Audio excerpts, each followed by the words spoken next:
भाद्रपद अमावस्या के दिन अगर आप इस वृक्ष को मात्र छूकर आ जाते हैं तो आपकी जन्मों की गरीबी, दुख, दर्द, कष्ट, पीड़ा उसी समय से मिट्टी शुरू हो जाएगी और आप हो जाएंगे धनवान, मालामाल। आज दोस्तों, यदि आप भी आपके घर की सुख, शांति, संतान की कमी और धन की कमी या कर्ज से परेशान हैं, या आपका भाग्य आपका साथ नहीं दे रहा है, या आपके पितर आपसे नाराज हैं और आपको लगता है कि आपके पितरों की वजह से आपके घर की सुख शांति में रुकावट आ रही है और आपके कार्य नहीं बन रहे हैं, तो दोस्तों 2 सितंबर 2024 भाद्रपद अमावस्या पर इस वृक्ष को मात्र छूकर आ जाना। उसके बाद आप देखेंगे कि कुछ ही दिनों में आपकी सभी समस्याओं का हल संपूर्ण रूप से हो जाएगा।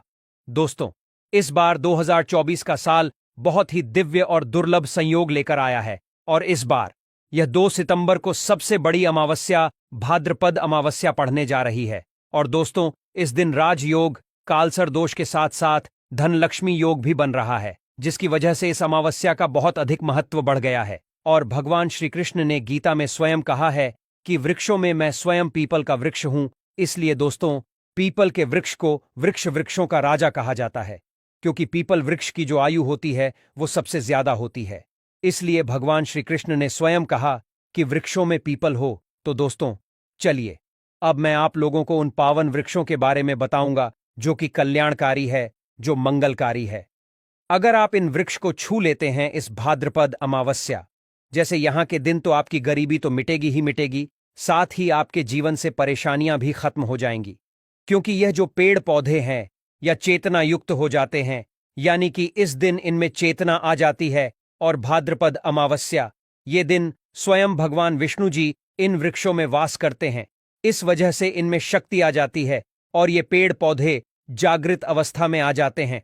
दोस्तों, इस समय इन पेड़ पौधों को मात्र जाकर छूते, खास करके जो देवी स्वरूप कहे गए, यानी मां लक्ष्मी स्वरूप माने गए, भगवान विष्णु जी के स्वरूप माने गए हैं, तो इन पेड़ पौधों को आप ऐसे छूकर आ जाते हैं तो आपके जीवन की जो परेशानी है, दुख तकलीफ है, कष्ट रोग बीमारी है, जीवन में बहुत बड़ी समस्याएं हैं, सब समाप्त हो जाएगी।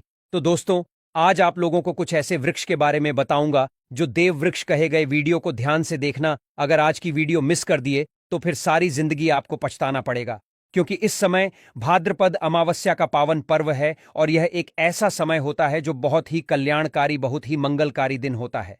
सभी ग्रहों को एकत्रित करके सभी ग्रहों को सपोर्ट दिलाता है, कुंडली को मजबूत कराता है, गरीबी को समाप्त करता, और आप अपनी आंखों से देखते हैं गरीबी को मिटाते हुए। दोस्तों, मैं जिन वृक्षों के बारे में बात करने वाला हूं, यह सारे वृक्ष आपको आपके घर के आसपास बहुत ही आसानी से मिल जाएंगे।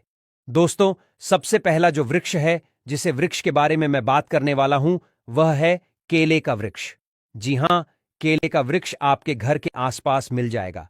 इसमें स्वयं भगवान विष्णु जी, मां लक्ष्मी जी वास करती है। दोस्तों, आपको इसे खासकर भाद्रपद अमावस्या के दिन, चाहे गुरुवार के दिन हो, किसी भी दिन आप इस वृक्ष को छुपकर कर आ जाए तो जीवन के कष्ट मिटाते हैं, तत्काल गरीबी मिटती है और सुख समृद्धि की प्राप्ति होती है। धन वैभव से आपका घर भर जाता है। आपके घर में तेजी से धन आने का स्रोत नजर आने लगते हैं। रुका हुआ व्यापार चलने लगता है। बंद पड़ी किस्मत भी साथ देना शुरू कर देती है और भाग्य आपका 7वें आसमान पर रहता है। बंद किस्मत के ताले खुल जाते हैं। जीवन में सफलता आपको जरूर प्राप्त होती है। कार्य क्षेत्र में भी आपको लाभ होता है। तो दोस्तों, आपको केले का वृक्ष आसपास मिल जाएगा, तो इस वृक्ष को, इस पेड़ को छूकर आ जाए। इसमें स्वयं भगवान विष्णु जी वास करते हैं।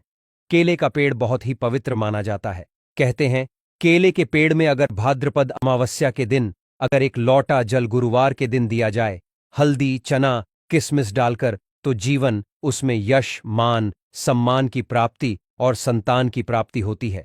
अगला वृक्ष दोस्तों, तुलसी का पौधा। दोस्तों, तुलसी के पौधे को अगर आप छू कर आ जाते हैं तो जीवन के कष्ट मिटते हैं। इसमें भी मां लक्ष्मी का वास होता है। तुलसी के पौधे को छूने से भी आपकी गरीबी तत्काल मिटती है, महालक्ष्मी की कृपा बरसती, घर से दुर्गा भाग्य दूर होता है।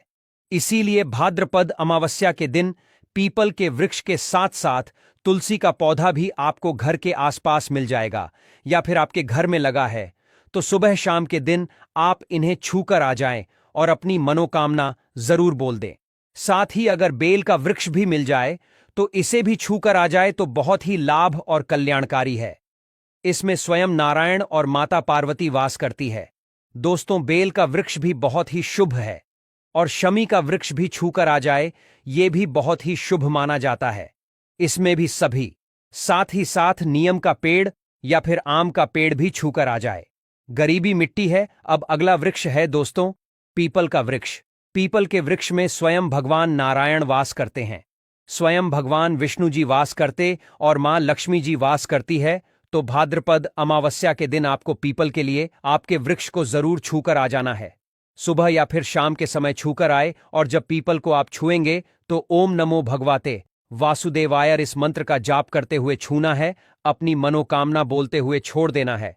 दोस्तों, जो भी आपकी मनोकामना है, नौकरी को लेकर, बिजनेस व्यापार को लेकर, धन को लेकर, कार्य को लेकर, संतान को लेकर, विवाह को लेकर, किसी प्रकार की समस्या शत्रुओं को लेकर हो, तो आपको बस भगवान विष्णु जी के वृक्ष पीपल के सामने ऐसे आपको अनुभव करना है कि वे उपस्थित हैं, प्रकट है, और उन्हीं का स्मरण करते हुए छूकर आ जाना है।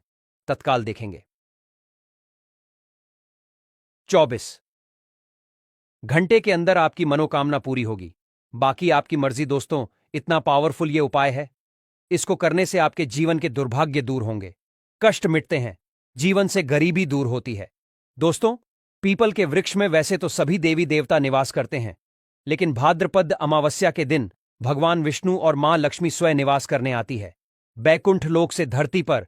इसलिए पीपल के वृक्ष को जरूर स्पर्श करके आप अपनी मनोकामना बोल देना, तत्काल आपकी गरीबी मिटेगी। आइए दोस्तों, अब जान लेते हैं भाद्रपद अमावस्या के कुछ और जरूरी उपाय और कथा। दोस्तों, भाद्रपद अमावस्या की तिथि का विशेष महत्व स्नान, दान और तर्पण के लिए होता है। शास्त्र अनुसार ऐसा करने से हमारे जीवन में धन, धान्य, सुख, संपत्ति, वैभव, यश और सौभाग्य की प्राप्ति होती है। इस दिन महिलाएं अपने बच्चों की मंगल कामना और उज्ज्वल भविष्य के लिए व्रत रखती हैं। भाद्रपद अमावस्या सत्या को हिंदू मान्यताओं के अनुसार अत्यंत मंगलकारी, शुभदायक और लाभदायक माना जाता है। भाद्रपद अमावस्या में तर्पण के महत्व के संबंध में ऐसा कहा जाता है कि भाद्रपद अमावस्या की तिथि को पितरों को प्रसन्न करने से जातकों के जीवन में आजीवन सुख, शांति और समृद्धि बरकरार रहती है। पितरों की शांति के लिए उपाय दोस्तों, भर त्रपद अमावस्या के दिन सुबह उठकर गंगा स्नान करें। यदि गंगा किनारे जाना संभव ना हो तो घर पर ही नहाने के पानी में थोड़ा गंगा जल मिला ले। स्नान के बाद पुरुष सफेद वस्त्र धारण कर उचित मुहूर्त में पूरे विधि विधान से पितरों का तर्पण करें। अपने पूर्वजों के नाम से पके हुए भोजन जैसे चावल, दाल, सब्जी और कुछ पैसों का दान करें। ऐसा करने से आपके जीवन में खुशियों का आगमन होगा। दोस्तों, पितरों की शांति के अलावा इस दिन महिलाएं अपने पुत्र पुत्रियों की लंबी आयु, अच्छे स्वास्थ्य व उज्ज्वल भविष्य के लिए व्रत रखती हैं। इस दिन पूजा अर्चना करना अत्यंत ही शुभ माना जाता है।